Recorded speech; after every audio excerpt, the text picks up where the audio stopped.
Служебная собака Рига нашла пропавшую 6-летнюю девочку в Магане. Немецкая овчарка инспектора-кинолога Гаврила Семенова взяла след ребенка и через 3,5 часа поисков обнаружила ее в лесу примерно в 5 километрах от поселка. Тему продолжит Елизавета Васильева.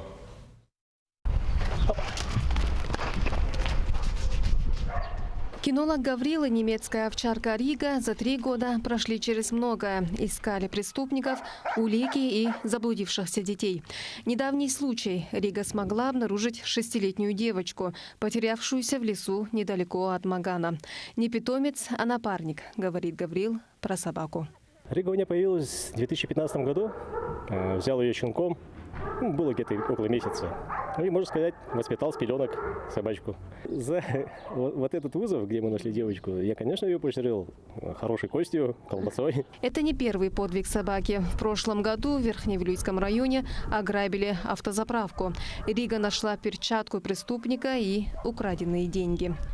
Воспитывают хороших ищеек с помощью игр. Так у собаки появляется интерес к непростой профессии. Важна, признается Гаврил, и наследственность. Для каждого кинолога своя собака, она всегда будет лучшей собакой, поэтому я тоже считаю, что моя собака лучшая. Когда у человека, допустим, хозяин особенно плохое настроение или наоборот хорошее настроение, собаки это чувствуют.